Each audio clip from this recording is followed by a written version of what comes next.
Today we'll be looking at the analysis and movement of the muscular system during a baseball pitch. The entire body is used in a pitching motion, but we will be focusing on three main joints: the shoulder, elbow, and wrist. Pitching is a smooth, continuous motion that has to be consistently repeatable in order to achieve pitches that are accurate and in high velocity. It can be broken down into four phases that include the windup, cocking, acceleration, and follow-through.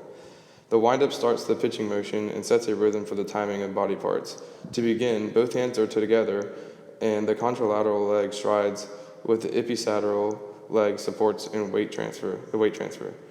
The body then rotates 90 degrees as the pelvis rotates towards the throwing shoulder. Cocking begins when the hands separate and end when abduction and maximum lateral rotation of the shoulder is achieved. Acceleration starts after the shoulders, lateral rotation and abduction, and ends when the ball leaves the fingers. Lastly, the follow-through occurs after the ball is released and the support leg moves to prevent forward body motion. In this step, the body has to dissipate the energy it built up to accelerate the ball. This is why it is very important that the body continues to move after the ball is released.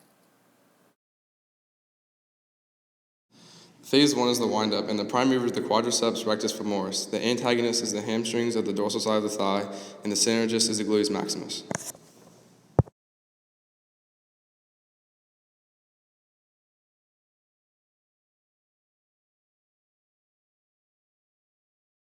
Phase 2 is early cocking. The prime mover is the gastrocnemius, the antagonist is the tibialis anterior, and the synergist is the soleus.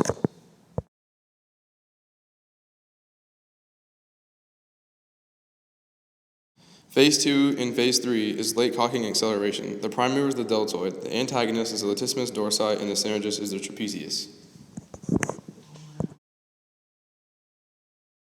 Phase 5 is the follow-through. The prime mover is the flexor carpus radialis, the antagonist is the extensor carpi ulnaris, and the synergist is the extensor digitorum.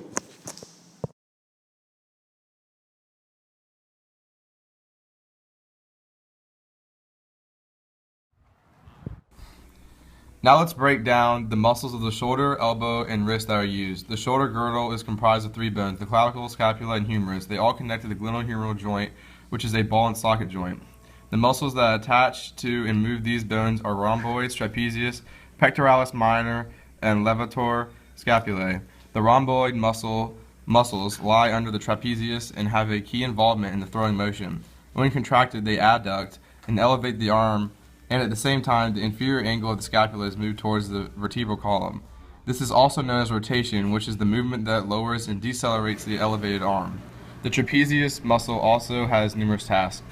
It stabilizes and secures the shoulder blade at the thorax, and it moves the shoulder immediately while rotating it outward. The pectoralis minor is located under the pectoralis major, and it has two major functions in pitching.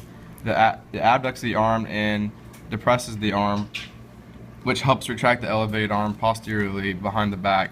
This is how a pitcher is able to quickly get his arm elevated and behind the rest of the body in order to pick up velocity.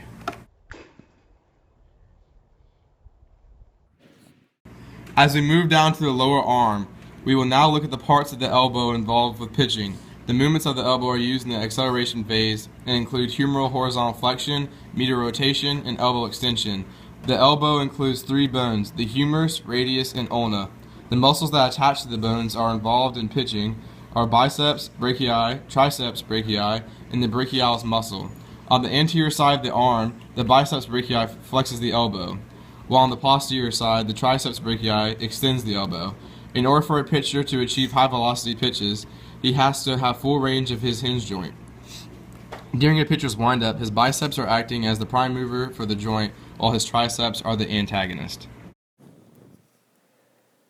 The final joint is the radiocarpal joint in the wrist. The wrist can help make the difference between a 95-mile-per-hour fastball or a 75-mile-per-hour curveball. Anterior forearm muscles such as the extensor digitorum and the extensor indicis help produce extension. This is crucial because a pitcher has to be able to swiftly whip his wrist in order to put spin and velocity on the baseball.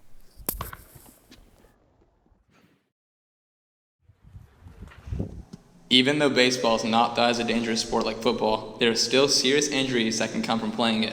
Pitching injuries come from overuse, overload, and bad throwing mechanics. The most common pitching injury is a torn ulnar collateral ligament of the elbow.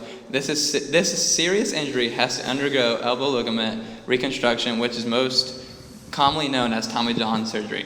Other common injuries are torn rotator cuffs, tendon tears, tendinitis, and glenohumeral internal rotation deficit.